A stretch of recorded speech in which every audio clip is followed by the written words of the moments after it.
If you're in sales of any kind, having the right mindset, especially when talking to prospects about money, is so underrated. Anytime you hear an objection, I don't have the money, or it's too expensive, a lot of times these are coming up is because you yourself as a sales rep are not in a resourceful state yourself.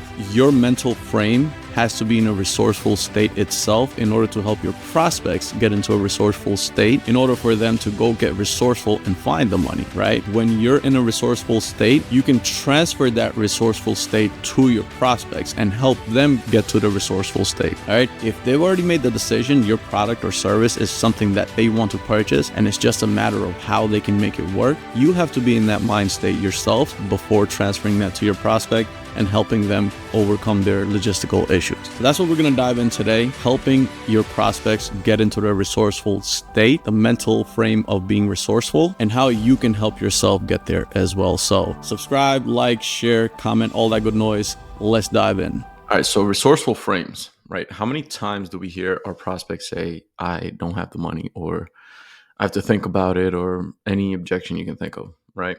So believe it or not, part of the reason these objections come up is because you yourself aren't in a resourceful frame, or, for any given situation, right? So to eliminate uncertainty and be able to make our prospects get resourceful, we have to learn how to adopt some resourceful frames into our own lives and onto ourselves. So here are some of the most powerful frames you can adopt for yourself and how to apply them. First is feedback versus failure. So identify two separate failures in your life. Okay. Then for each failure, ask yourself the failure frame questions below, and then the feedback frame questions below. All right. Failure frame questions. How did I fail? Whose fault was it? Or is it? What does this mean? And what should I do now? And then your feedback frame questions are going to be, what's my desired outcome? What have I gained from this? What can I do differently now to achieve my outcome? And what will be the evidence be that I'm actually on track? For example, if you're trying to lose weight, how did I miss, let's say you're trying to lose weight in the next 30 days by end of July or whatever. How did I fail? How did you not lose that weight? Whose fault was it? Was it your environment? Was it you? Chances are it's probably you. What does it mean that you haven't lost it? Or what should you do now, right? And then the feedback frame is, what's my desired outcome? I have to lose 10 pounds. What have I gained from this? Then the fact that you failed to lose that weight, what did you gain from that knowledge? There has to be a lesson in there. What can I do differently now to achieve my outcome? So whatever you tried for that time frame that you didn't succeed, you learned something from it. And what are the changes you're going to be making for your next attempt, right? And then what will be the evidence that you're on track to losing weight? Your scale is going down, so on and so forth. So failure versus feedback. Next is blame versus outcome, right? You're going to identify 3 problems or challenges in your life, or something that you currently have or have had in the past. So blame frame, what's wrong? Why do I have this problem? What caused this problem? How has this problem limited me? How long have I had this problem? How does this problem cause me to fail? Whose fault is this problem? And then the outcome frame, you take the same 3 problems or challenges and you complete the following questions with each one. What do I want? How can I get it? How will I know when I have it? What resources do I have right now that will help me achieve my outcome? When I get what I want, how will my life improve? What will I do to begin getting what I want? All right. Next one is needs versus possibilities. And again, we're going through these frames because in order for you to help your prospects shift that frame and get into being more resourceful, you have to be able to jump into these frames yourselves as well. So you know what that prospect is going through when you're on the sales call. So again, back to this needs versus possibilities. Most people work to meet their needs, right? They're 9 to 5s. They work so they can live and afford whatever type of lifestyle they have. They work more or less to pay their bills, and then they die.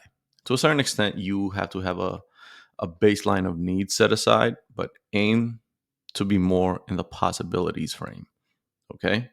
For example, necessity frame is take any 2 issues or problems, again, or desired outcomes, and complete the necessity frame questions. What do I need to do? What do I need to do this? How am I going to do it? How long will it take me to get it done? How can I get it started? And then the possibility frame, again, remember your prospect Need versus possibility here as well. Same two problems for yourself also, or desired outcomes, complete the possibility frame. If anything were possible, what would I want? What if I could really make that happen? In light of the above, what specific goal would I need to turn this possibility into a reality? Who's responsible for making this goal? What's the first step I need to take? Again, these are all frames that you have to, chances are your prospects are already in and you have to shift them, right? Next is how versus why. So it's great to know how to do something, right? But if you're not fully aware of why you're doing something, it's going to get real tough trying to make it to the finish line, right?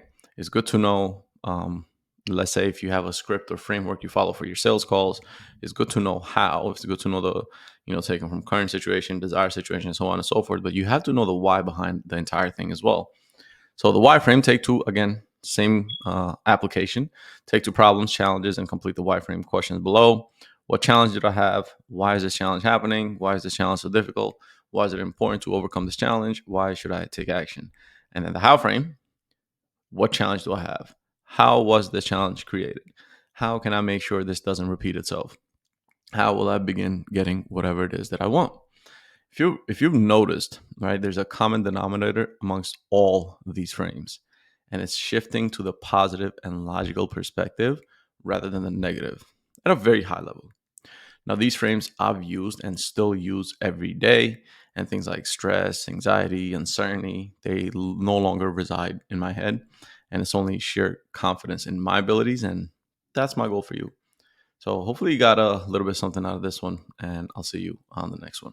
Peace.